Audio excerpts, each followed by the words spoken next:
Be careful. I'm going to start the recording. I know I'll forget. I'm already into talking with everybody. I'm going to forget. Yeah. So again,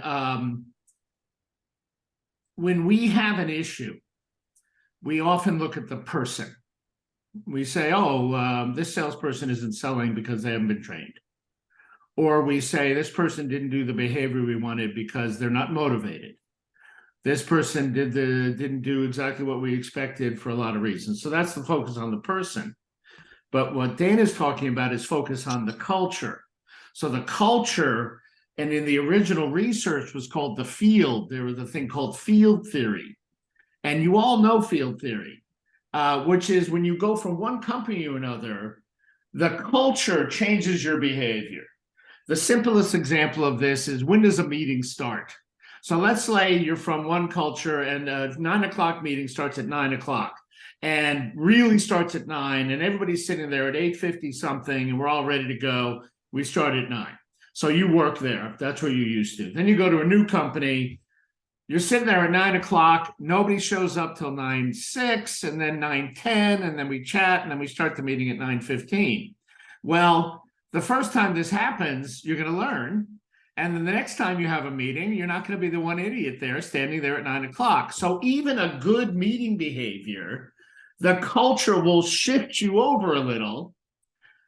This is a trivial example of a much more powerful thing. So the reason that salesperson didn't do what we wanted them to is probably more in the culture. And so, yes, we need to help people, coach people, sometimes replace people. But the leaders that can shift the culture get the biggest ROI, because it's the water you're swimming in. We say sometimes it's like a thick culture. I'm trying to walk through it, and it's like a current on me. But the good news is, you get that culture the way you want it, the right thing will be obvious, right? That I don't need to manage so much, because the culture sort of manages and reinforces the behaviors we want. So anyway, I just appreciated Dana's comment there. Let's go to Rachel. Hello, Rachel. How are you? We're just saying where we are, where we work, and one expectation or interest for today. And we'll be done with this pretty quick. Yep. Thank you, Rachel. Hi, nice to meet you all. Rachel Barrick, and I am in Los Angeles. I work with Athens Services. I have just started this role about 4 months ago. I'm the general counsel and chief people officer for the company. Certainly have led high-performing teams in the past, but I had the lovely advantage of coming from a company where I had been for a very long time. And I am a firm believer that if you stop learning, you stop leading. So I am here because I need to make some changes and, relearn in a new culture, as you were just pointing out, Michael. Building and developing and leading an HPT in a completely foreign environment to me. I have a lot of learning to do. So I just figured, hey, this is a good training. I'm going to drop in and refresh some skills. Lovely. Wonderful. Yes. Thank you for that. Yep. It's always interesting. You get to do the fresh eyes model, right? One of the things about culture is those who are in it have trouble seeing it. And so that's actually one of the first things we do in any team intervention, is help them see their team with new eyes. So we'll talk about how to do that. Did we get Elena yet? Am I saying your name right? You just call me Lena. I go by Lena. Okay. And I'm also with VF, and Kim on the call is actually my boss. I have been with VF for 2 years, and most of the time was spent with the North Face as kind of their talent lead. And now I have moved into a global role over leadership and learning development. And today I am interested in, I saw that you have a coaching background, and while I have, and we sort of hold you on from VM side, team development experience. I've been recently certified as a leadership coach, and I'd like to understand a little bit more I think my kind of learning is in understanding team coaching versus team development. Right. And I'm hoping I can sort of, learn how you've been thinking about that in your career and how you're thinking about, approaching that with VF as well. That's great. Well, I like giving a quick answer when I can. So Yes. team coaching is one way to do team development. So there's a bunch of things that are under team development. I can send you off to get an MBA and tell you to come back to the team. I can give you an experience, not a training, but an actual experience of a different way to be a team. And the experience will help you. So team coaching is a little bit of a certain definition of a role where the engagement where the client is asking you to help them with what I like to call the third entity in the room. So if we have 10 people on a team, there's 11 entities in the room. There's all 10 of us, and then the 11th thing called the team. And whenever a new person comes or goes, especially the leader, when the purpose of our team changes, when the environment has a dramatic change, when our stock goes through the floor, any number of things can happen that makes our team have to reform and get back into a higher performing state. It may, relationships need to be rebuilt. Decision-making authority needs to be resorted out. So that's a sort of a quick answer to your question. I appreciate that. I know Laura's trying to get in. Eduardo, did you want to say hello? I see you've got your camera off, which is fine. If you're muted, that's also fine. Did you want to say hello? I'm going to let Eduardo, maybe he had to step away. That's fine. So, Sarah, thank you for deeming to show us on video. You look fine. Now, for those who just joined, why would I say that? Because she was like, I don't want to be on video. Yes. So just again, a quick introduction, then we'll go to Ray, and we'll probably move forward from there, and stop doing introductions so we have time to meet all these expectations. So, Sarah, just again, quickly, who you are, what you're interested in, where you work. Yeah, my name is Sarah Hendrickson. I am in San Jose. I am the metrology and data integrity manager for a advanced materials startup of about 250 people.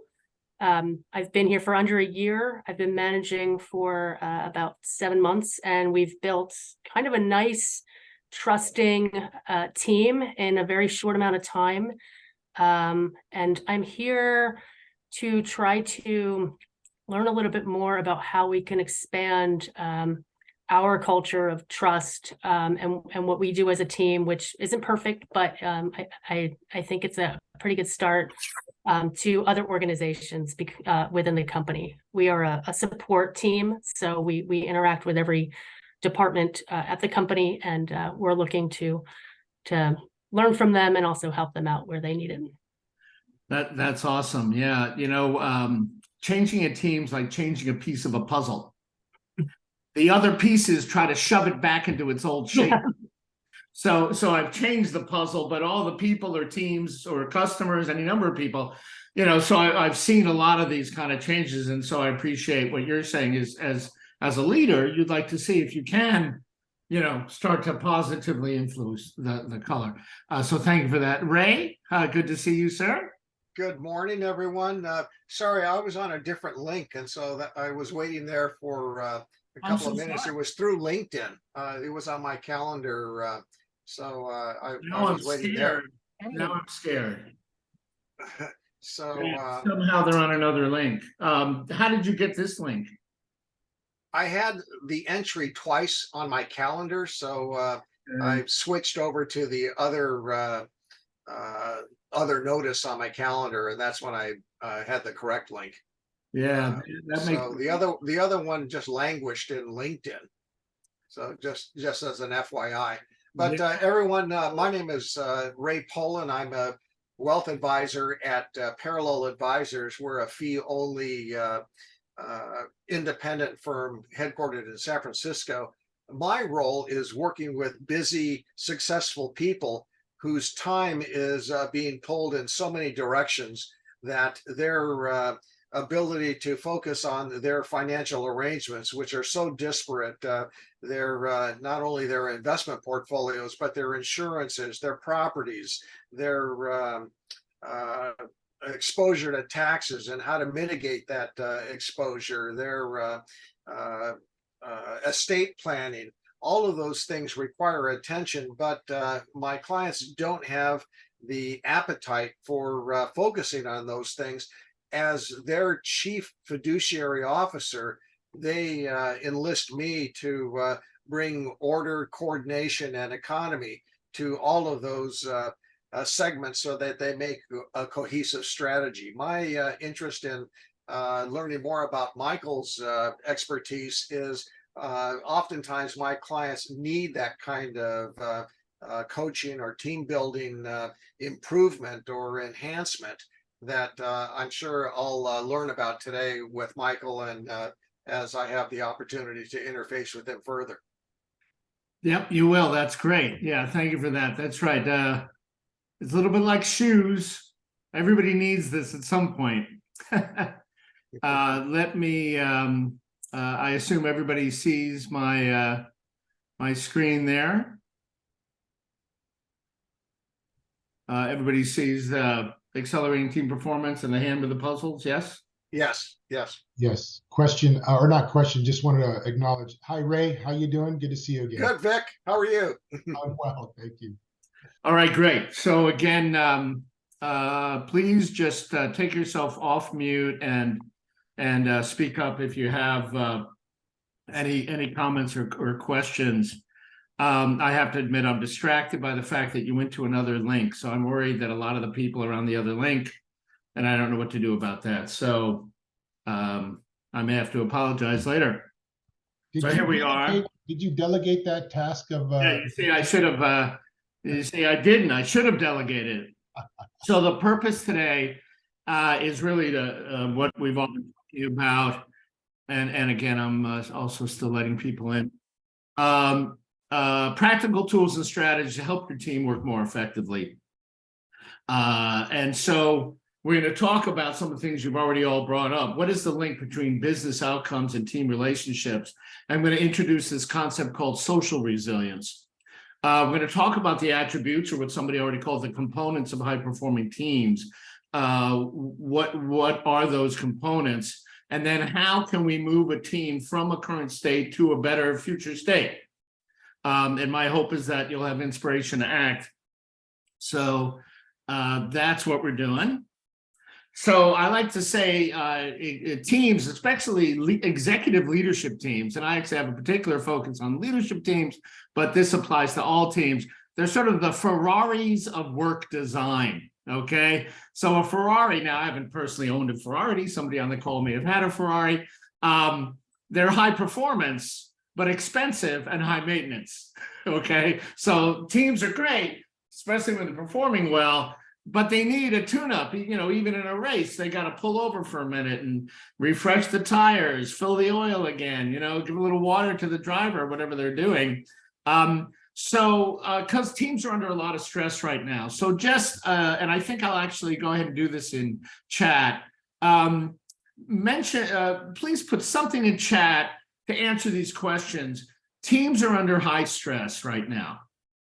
And so what's making it hard right now for teams to perform? What's changed? What have you even tried to maybe help teams already? So take a moment, and hopefully everybody's got the chat window open. What's making it hard? What's happening with teams today in your experience?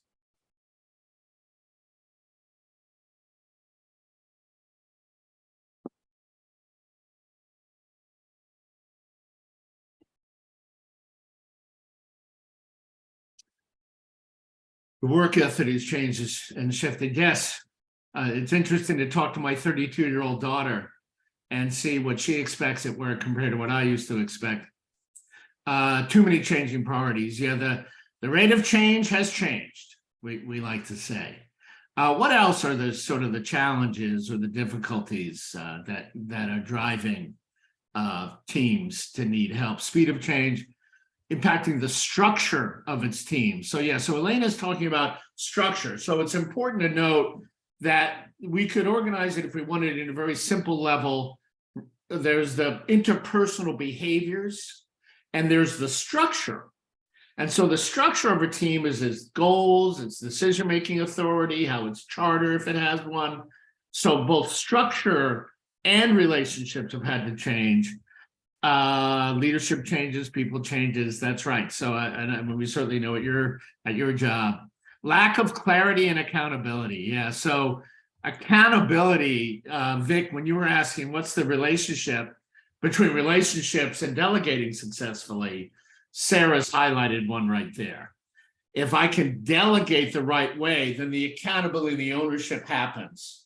If I delegate the wrong way, it's a little, we call it drive-by delegation. I dump something on somebody and then I keep going and they don't understand the real problem. They don't understand the parameters. They don't understand the goal. Anything else that anybody would mention as far as challenges? All right. Yeah, firms tightening their belts. Yep, that's true. Ego. You mean me personally, Sarah? I'm kidding. Yeah, ego. That's an interesting one. Ego gets in the way. Connectivity, and maybe Kim, do you mean sort of lack of connectivity? She's nodding. Yeah. So, do we have time to connect? I work with one organization. I was working with a leader. He had been there 2 months, never talked to his boss. And some people are nodding. You know, I think all of us would go, "This isn't possible. I would never do that." But it does sometimes happen. Rapid company growth, thanks, Rachel, without the reorg, right? So it sounds like, again, you still got the 5-pound bucket that you used to have, only now you have 10 pounds of oats. They're not going to fit. So interesting. So let's keep those in mind as we sort of continue here and talk about how this works. Whoops. There we go. So the most successful teams, here's your first strategy, your first takeaway. They can see their dynamic, they can discuss their dynamic, and therefore they can change their dynamic. So first of all, what's a team dynamic? A team dynamic is simply the internal system of how the team operates. Understanding a dynamic means I can predict its response to stimuli. So if somebody disagrees with the boss, I can predict what might happen in that team. If somebody changes something, if something fails and we need to have accountability, if I know the team dynamic, I can understand what's working or not working about how we act together, right? So if decision-making takes longer than you want, if you seem to have you have to have a pre-meeting before the meeting, and then you need an after meeting after the meeting, that's part of your dynamic. And most people would say that's a dysfunctional or less than ideal dynamic. So we can't change what we can't discuss. We can't discuss what we can't see. So the first step in any team intervention is to see, is to build awareness, is to observe your own team.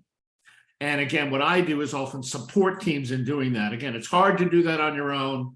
All your opinions are loaded with intensity, again, ego, all these things we've talked about. So a lot of teams don't have what we call the container to hold the heat of a real frank discussion that actually is productive and leads to something. One reason people don't discuss the team dynamic is because that's a bad experience for them. They try to discuss it, people feel defensive or criticized. There's attacks and counterattacks, or they get out there and they share their authentic feelings and nothing happens. And so this is based in part off of a study from the Sloan Business School. That's the MIT B School. But you'll see this reinforced with all kinds of work actually for many years, but certainly recently. So one of the things you want to ask yourself is, how well does your team see? How do they see how they do what they do? Can they discuss it? Do they have the skills and the frameworks and the leadership to discuss it so that they can change it? One of the things I like to say is that which is undiscussed becomes undiscussable. And so, let's say a change in leadership. Well, what was the old CEO like, and how did we learn to work with that person, and what does the new CEO want, and how are we going to work with that person? So there may be any event that would allow you to see, discuss, or change your dynamic. So that's sort of the big picture strategy in a lot of ways behind all the other things you're going to see here. So a little bit about me, and I will go quick here. Why do I focus on groups and teams and leadership? Well, in part, hopefully you enjoy. I'm a sailor. Sailing is great. I certainly enjoy all the aspects of sailing, but I really enjoy the teamwork of sailing. I was on, I don't have my own boat. I sail on other people's boats. We were on a boat and something broke in a dramatic and unusual way. Without a word, me and everybody else on that boat knew exactly what to do. You may find this in a surgery room.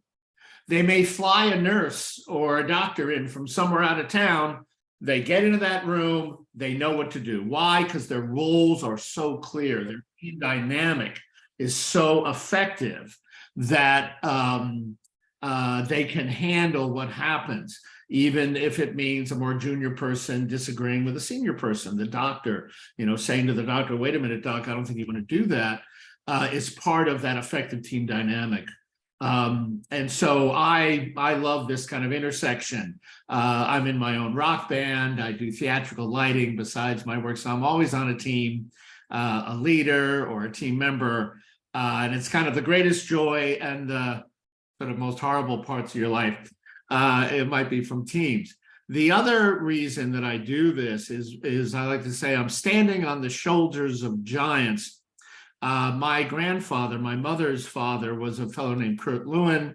And if you're interested in Kurt Lewin, you could look at him on Wikipedia. He was a founding father of organizational development, social dynamics, team dynamics, did some of the first research on what they called leadership styles and the impact of leadership styles on teams. And then my mother was a psychology professor and followed in his footsteps in a great way. She's passed away now, but she and I would have great time talking about the organizational development work that I was doing. And it was Kurt Lewin. Some of you, before we started, may have heard me mention something called field theory, which is another way of analyzing culture. And Kurt Lewin was, essentially the inventor of field theory. And he cared very much about leadership. He cared very much about groups, especially majority-minority relationships. So a lot of the work that he did that we still use in a different context was related to how the majority might treat the minority. In his case, being Jewish in Germany and as having to escape the Holocaust. So the roots go very deep for me in terms of this work. There's me trying to think in the corner there. And here's some of the clients that I've done this work with and continue to work with, where I've developed a lot of these approaches. So I just want to go through those kind of quickly. Oh, I have one more slide about me. I have a book. You can see the book here. I have a course online, and you see on the left there a lot of the different things that I'm doing. So going the wrong way there. So let's talk for a minute. We'll do this off of mute, but just for a moment, what do we want? So if these are the challenges, what do we want from a high-performing team? What's the potential? So I would ask you to think about, hopefully you can think of a high-performing team that you were on. Maybe you're on one now. What are the benefits? So we've talked about the challenges. What's the goal here? What do we want from our teams?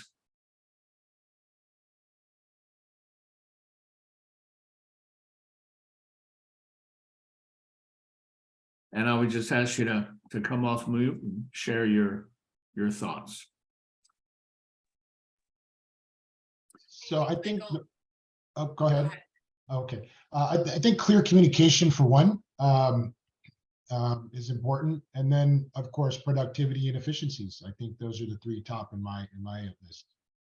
Yeah. And some of that, the communication is kind of a behavior outcome or relationship outcome, so that we can get your second outcome, productivity, efficacy.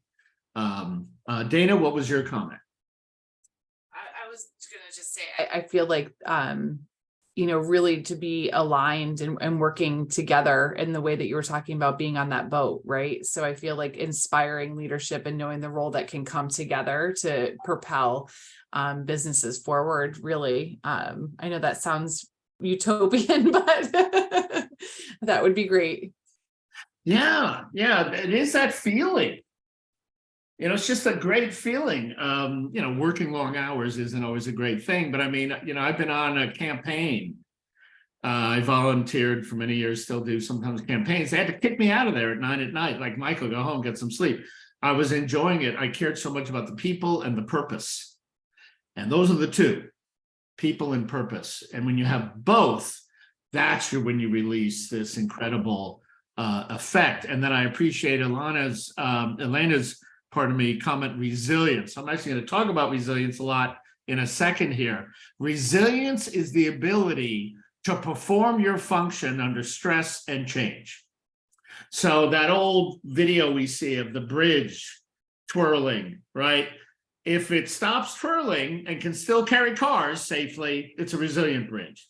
Now, the definition of resilience for a bridge, if you ask an engineer what's resilience, it's going to be strength and flexibility. For humans, and this is a core part of my book, that's why I'm kind of spouting off here that you gave me the opening, resilience. It's strong, meaning produce value. So an effective team has to be strong, it has to produce value. 1 + 1 should equal 3. That's how a great team is. Flexible, that means we can continue to provide that value if we have to work from home, if we have to do new technology, if we have to follow Sarbanes-Oxley, if we have to fire people, can we still do it? So that's flexible. And then fairness is the third piece of human resilience. Strong and flexible is good, but if what I'm putting in and what I'm getting out isn't reasonable, fair doesn't mean equal. It doesn't mean we all make the same money. It means it's reasonable as to what we put in and what we get out. It means I have effective influence over the effect of the decisions that affect me. By the way, definition of empowerment, I feel I have effective influence over decisions that affect my work. That's what empowerment is on a yes-no basis. So I really appreciate that. Consistently exceeding expectations. Hello, Angie, and thank you. Yeah, that's pretty amazing when you can do that. And there are teams that do that. Now, of course, there's two main ways to do that. One is to lower expectations, which is, I don't think what Angie means, but that's right. This is the payoff. And again, it's basically taken from a future slide here. Mutual support. We don't always agree, but we support each other, learning, develop efforts, etc. Thank you, Rachel. I like to say we can argue in the huddle, then we run the play that's called, right? People don't have to get their way, but they deserve a fair hearing. So we look in corporations and businesses, we understand we won't all get our way. But 21st century business, if you want 110% from people, they're going to need to feel like they're treating with respect, and mutual support is our intention. This is also a big part of trust, which is driven by intention. So thank you for these. These are great. And again, I wanted to kind of spend a little moment in the positive side there. And we're right on time. So social resilience is really what I would call, just your word, resilience. I call it social resilience. Individual resilience means I'm resilient. And there's been a ton of study on individual resilience after 9/11, during the COVID, all kinds of situations where we study what makes an individual resilient. For example, their sense of agency, the belief that I can influence things in my life. Social resilience is your team's resilience. It's literally not Michael's resilience. It's Michael's and Vic's and Raymond's, that resilience. And so a lot of the tools I use actually measure social resilience. So that's another way of saying, what do we want? We want social resilience. No matter what happens, we pull together. Now, you've probably seen this on teams. Why do some teams pull apart under stress and others pull together? This is the difference. And so what do we mean by this? So if we double click on what is resilience, and I know some people ask, what are the attributes? Here's those attributes I was talking about a moment ago. Strong, meaning creating outcomes. And again, synergistic outcomes usually, right? That means 1 + 1 = 3, that together we need to create more than just the sum of our individual outcomes. That's a team. That's why you have one, right? Because a sales team is supposed to sell more than any individual might, just adding them up. So we create value. We have a purpose that matters to people. So you can really double click on strong. And then flexible, we don't freak out. Special orders don't upset us. We can handle all kinds of things and keep working together. We pull together under stress rather than apart, and fair. So if somebody was gonna rate their team against this model, why do you think your team isn't as successful as it should be? Are they not as strong? They're not as fair? They're not as flexible? Anybody have a thought on that one? If you have a team in mind.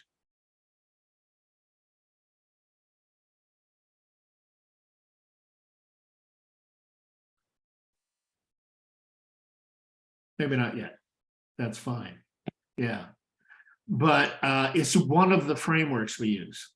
And the reason we use it in part, remember, they have to see their dynamics. So now I can divide it into these categories. How productive are we? How fair are we? How flexible? So it makes it easier to see my dynamic. And it gives you that opening under fairness. When the employees are telling you, when you're hearing out loud or in chat or wherever it might be, when you're hearing people use the word fairness, this is a lagging indicator. You're already probably in some pretty serious trouble if people are talking about this is unfair. You always want to listen to that. Sometimes people feel that's a challenge. The individual leader of that team might go, what do you mean unfair? You mean I'm being unfair? No, I'm not. Get over it. Hey, my boss treats me this way. I'm going to treat you this way.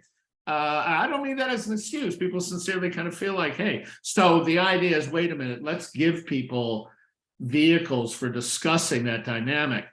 The first deliverable of a team engagement is their decision, the team's decision on what they should change. Right, back to Kurt Lewin, the people that are implementing the change have to design the change. What does it mean to design a change? It means to decide what you're going to go from and what you're going to go to. That's the cultural idea. Yeah, go ahead, Vic, and I'm going to advance here. That is one of the pillars of my leadership style, is getting buy-in. I think that is you nailed it on the you nailed it.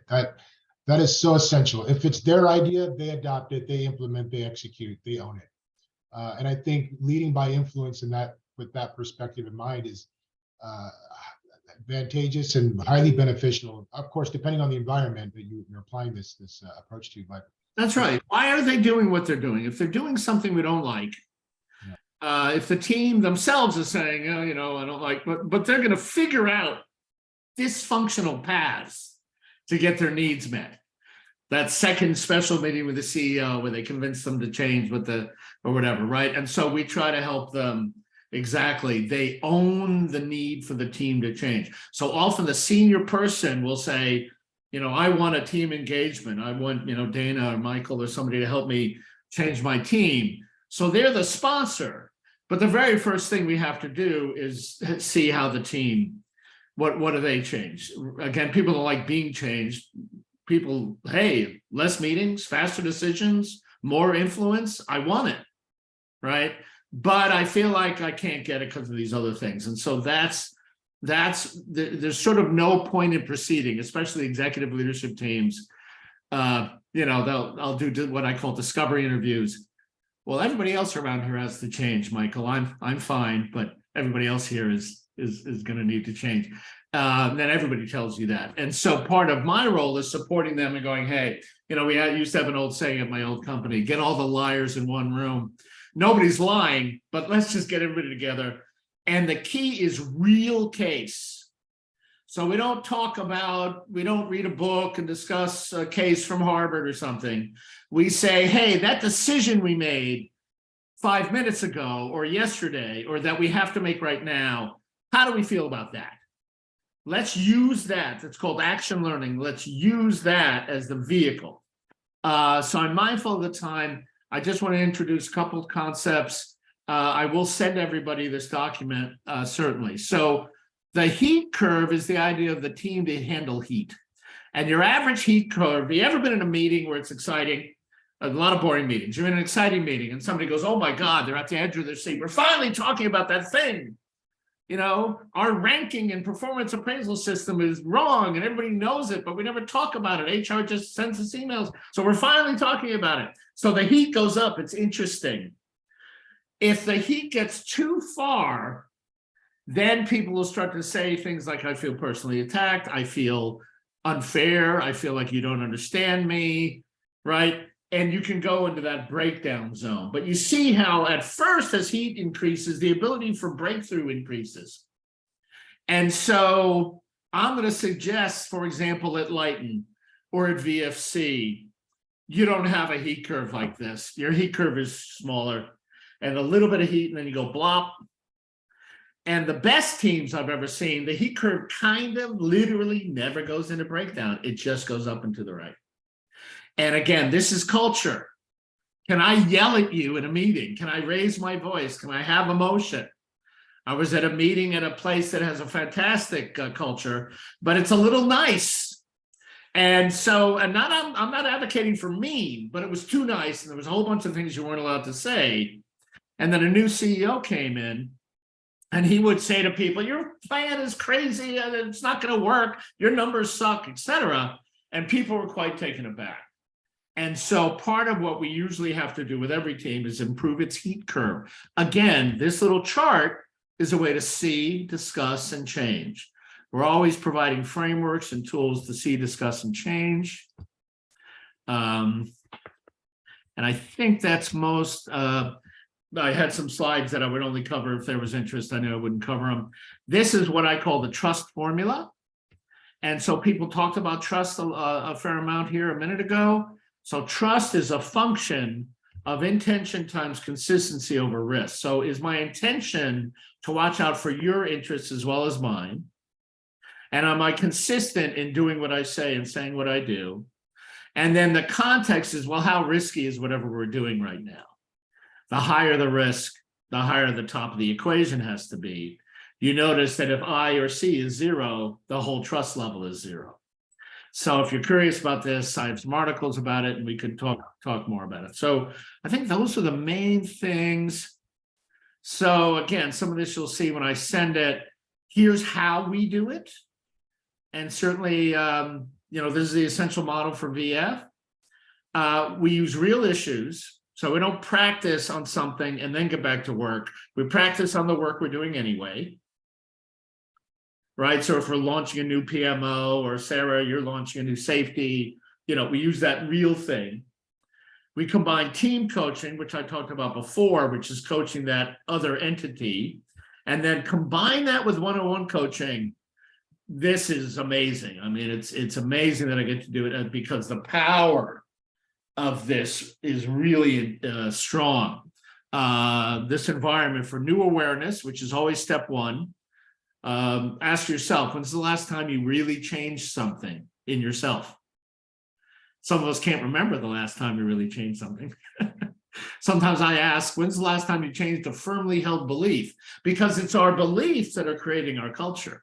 So we don't just need new skills. We won't use those new skills unless we have new beliefs, new goals, new values, new ways of seeing and thinking. So this is why, we can do all the racy charts you want. They don't usually improve decision-making. They can. I'm not against them entirely. All right, I think, so the team has to change themselves. Here's another way of looking at the process. I'm going to skip that one, but again, another framework. How do we improve performance? We improve structures, behaviors, and relationships. So structures, for example, is the agenda you use for your meetings. Behaviors is how we act when we disagree. Relationships, how well do we know each other? How well do we trust each other? We always work on all three so that, again, the combination leads to a big result. So one of the tools we use is the from to table. So the team itself says, I want to move from this to this. And then, so in the minutes we have left, and I'm happy to stay a little later if anybody wants to go all the way to the hour. What are your thoughts or takeaways or comments today? Yeah, Vic. You know, on that slide with the levers, you discussed, you have a note there about structure. Would structures also flow over into interdepartmental structures? So for example, we look at creating change and looking at real scenarios and how those decisions affected an outcome that we were favorable to. And to give you an example, we may have a customer service conflict resolution department or team, and then we have, of course, conflicts within the organization, and bringing those teams together to offer perspective and share actual real life business case that happened, and offer each department offers their perspective on from a very that meeting itself is a Right. structure. That's right. That's what we mean. Organization, the meeting agenda is kind of the most, still quite important actually, but sort of a trivial. For me, the operating structure in a publicly traded company, we have an ops committee, we have a people and culture committee, we have a strategy committee, we have a board of directors, we have an executive team. How do they all fit together? Who's a customer of who? And usually, most importantly, who has what authority? So what structure, a good structure aligns three key attributes: authority, responsibility, and accountability. Okay. So usually we have tensions and problems when those are separated. So authority means I have decision-making right. Accountability means the person we go to if something's wrong. And responsibility, the person who physically creates whatever it is. So, for example, if my troubleshooting team needs to have enough authority to fix problems, but they may say, oh, actually, it's the sales guy who has the final authority because he runs the contract or something, right? So how do they work together? What do they do when they disagree? How do they inform each other? People, most teamwork in trainings or anything only do the bottom two. Right. They don't focus on structure. And so, again, a shitty structure, pardon my language, will overwhelm good people. And so they don't always see it. They're in their boat and the boat's going over the cliff. Well, the boat's wrong and you're not rowing right. And, you know, what are you doing there near the waterfall to begin with, right? That's all structure. Got it. Okay. No, thank you. You're right. The observation from my limited experience in the executive side is everybody wants to operate in their silos. And then you've got a leader who doesn't operate between the two and understand the three items you spoke of. Yeah. But nobody at the end of their career ever said, boy, that was a great silo. Right, exactly. So, okay, so most of we say the more complex the problem, the more social the solution will have to be. So, you know, for me, executive leadership teams are where issues go to get resolved. But, you know, in the end, the buck stops there. And any dysfunctionality at that level will be played out beneath. Leaders cast a long shadow, we say. So yeah, getting your team to understand this is again, we want everybody on the team to be their own little team consultant, their own little organizational development. What I'm doing is transferring through experience the skills to the client, right? Whether it's through one-on-one coaching or team coaching or all of the above. I want them to forevermore be able to see and improve their whatever team they're on through the experience. Other comments, questions, reactions?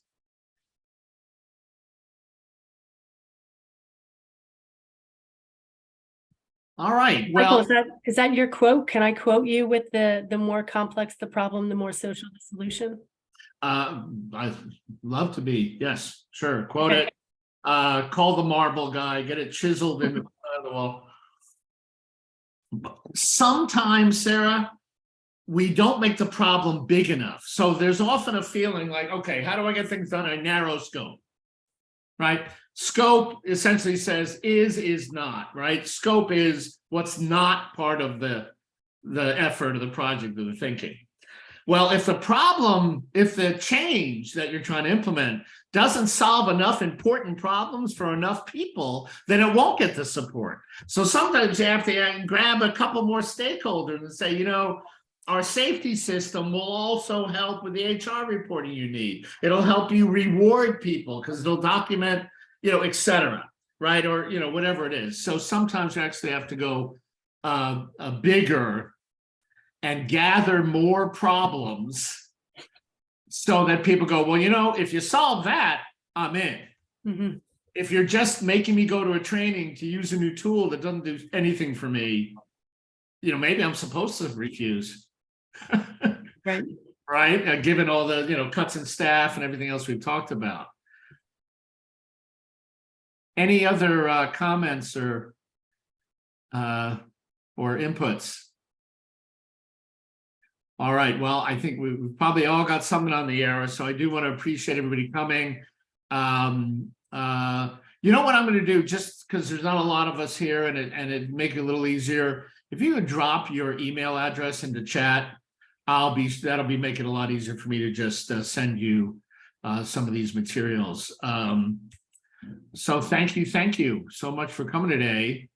And yeah, I'm freaking out, Ray, because I'm worried that all these people went to the other link.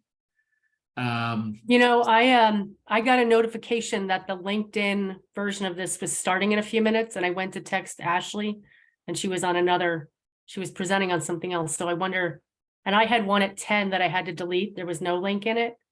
So you wouldn't think leadership and teamwork has to do with some damn link, but no, Ashley did tell me that she had another. Ashley and Greg were actually in a comment, just some people at Leiden. Yeah, so again, I'm seeing Rachel, Sarah, Vic, there's Kim, yep, and everybody at VF, we'll see you soon. Rachel, Ray, all right, thank you so much, everybody, for coming. Thank you, thank Michael. you. Thank you, Nice to Michael. meet you all. There'll be another one on another topic soon, so hopefully we'll see you then. Great. Appreciate it. Take care, Vic. That's right. Bye.